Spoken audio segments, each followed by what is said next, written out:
British शासन की समीक्षा अधीक्षक की अधीनता में गांव की गोटियां या पटेल को शांति व्यवस्था का दायित्व सौंपा गया। छत्तीसगढ़ को चोर डाकू एवं लुटेरों के आतंक से मुक्त करने के उद्देश्य से रायपुर बिलासपुर में सैनिक टुकड़ियों रखी गई।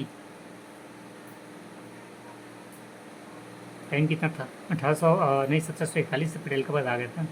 छत्तीसगढ़ के विकास में नवीन मार्ग खोलने में अधीक्षक एवेन्यू का नाम उल्लेखनीय है। अंग्रेजों ने यहाँ व्यापार के लिए अच्छी पृष्ठभूमि तैयार करने का प्रयत्न किया, यातायात के साधनों का विस्तार किया एवं कृषकों को उत्पादन बढ़ाने हेतु प्रोत्साहन किया, किंतु जन कल्याण की भावना के साथ अंग्रेज शासन के मूल साम्राज्यवादी प्रवृत्ति हावी रही। लगान वसूलने के समय अंग्रेज अपनी साम्राज्यवादी प्रवृत्ति का पूर्ण परिचय देते थे।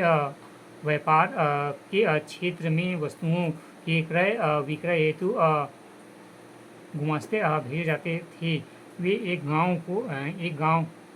गांव के किसी भी व्यक्ति को अंग्रेजी सामान खरीदने और देसी सामान बेचने के लिए बाध्य करते थे। यदि ऐसा करने में कोई आपत्ति करता तो उसे दंड का भागी होना पड़ता था। सभी नीतियों का क्रियान्वयन करते समय कंपनी की आर्थिक स्थिति का पूर्ण ध्यान रखा जाता था।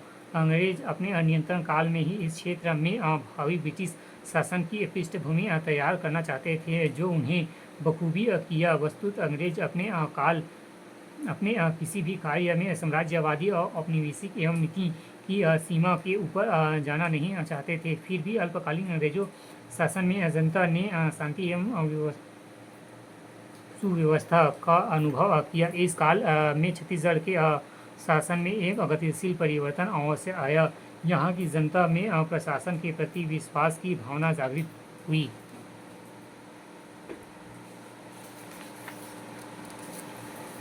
छत्तीसगढ़ में पुनः भोसले शासन 1830 से 1854।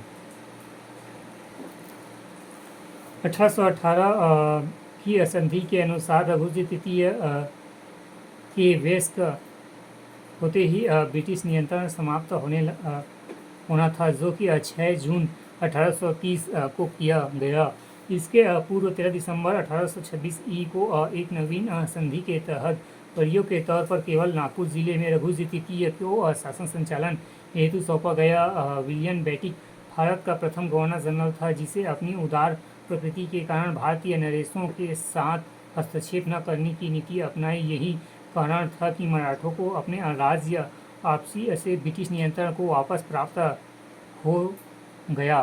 साथ ही तत्कालीन स्थिति के अनुसार अंग्रेजों को सैन्य सुरक्षा की दृष्टि से भोसले अधिकारी सहयोग की आवश्यकता थी। तदनुसार नागपुर के रेसिडेंट बिल्डर के समय 27 दिसंबर 1829 को पुनः अंग्रेजों भोसला संधि हुई, जिसकी निर्धारण शर्तों के आधार पर शेष राज्य भी भोसले शासक की सुदूर कर दिया गया। इस संधि को 15 जनवरी 1830 को गवर्नर जनरल बेटिक ने स्वीकृति किया। इस संधि के अनुसार 6 जून 1830 को कैप्टन क्रॉफर्ड ने भोसला प्रतिनिधि कृष्णराव अप्पा को छत्तीसगढ़ का शासन सौंप दिया गया एवं अधिकारी पूर्व के सूबेदार के स्थान पर जिलेदार कहलाया।